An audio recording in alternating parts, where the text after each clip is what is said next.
Everybody. I'd like to continue in my ongoing series on themes from the book of Romans. And tonight I'm going to call this one The Psychology of Godlessness from Romans chapter 1. For the wrath of God is revealed from heaven against all ungodliness and unrighteousness of men who hold the truth in unrighteousness. Romans 1:18. The gospel doesn't begin with man and his need for salvation. It actually begins with God, his glory, and his wrath against sin. That's always the starting point. The apostle tells us that the wrath of God, that is his ceaseless, active, and fierce opposition to everything that is wrong, evil, perverse, or false, is being revealed from heaven against man every single day. The way God's wrath is daily being revealed is in the steady degeneration of society, the giving over of society to ever grosser and more degrading forms of sin.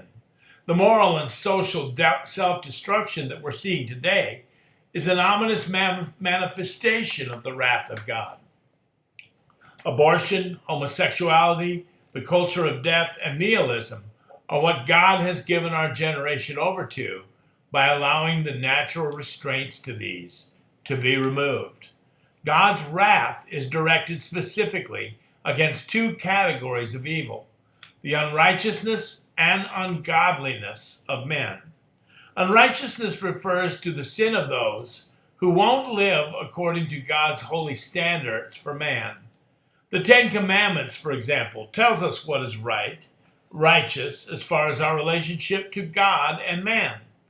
Now, ungodliness focuses on the first table of the Ten Commandments and refers to those who have no reverence for God whatsoever. The ungodly are those who have ignored God entirely and live their life as though there were no God.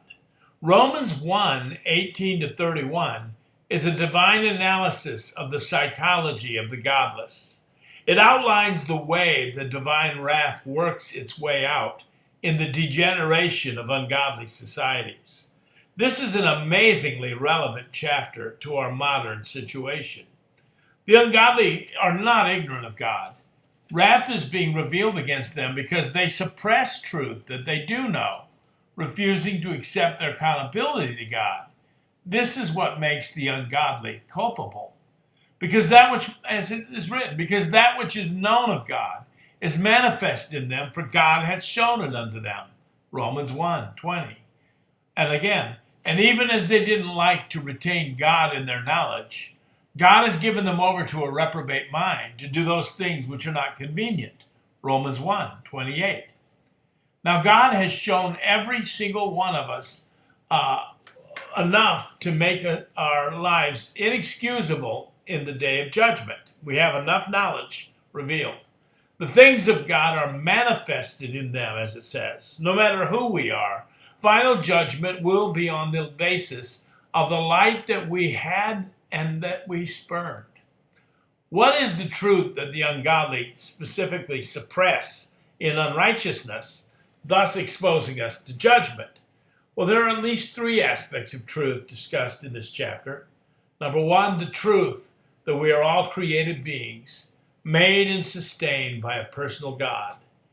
Everyone knows that they were created and not self-made. We are manifestly dependent creatures, and by that knowledge, people deeply know that there is something special about man. Although we may not grasp all of the teaching and revelation of God, such as the fact that man was made in the image of God, all men do know deeply that man is no mere animal. Animals don't hold funerals. But acknowledging our creation has implications. If we were created by a personal being higher and greater than we, then we owe that being an accountability. In fact, we have a duty to worship him. We are not autonomous. We owe our next breath to such a creator. Those are the implications. And that's why they deny it. Number two, they suppress the truth that we all have broken some moral code. Everybody knows that there is such a thing as sin, that there is a right and a wrong, and furthermore, All of us know that we ourselves have done wrong. The conscience, though often misinformed, is a universal witness to this fact.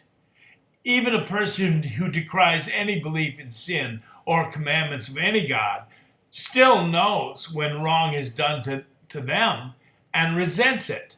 All men have moral motions. They judge right and wrong of themselves and of others all day long.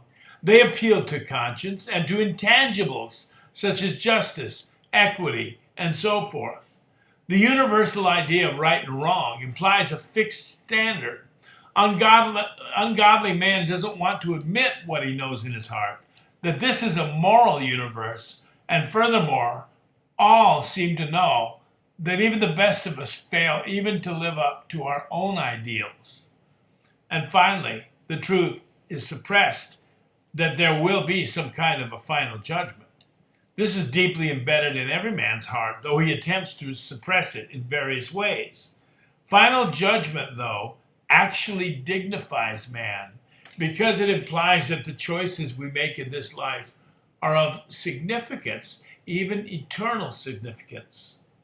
Now, Paul cries out to a society very similar to our own that was denying self-evident truth and festering under the wrath of God, rotting in the corruption that God had given them over to.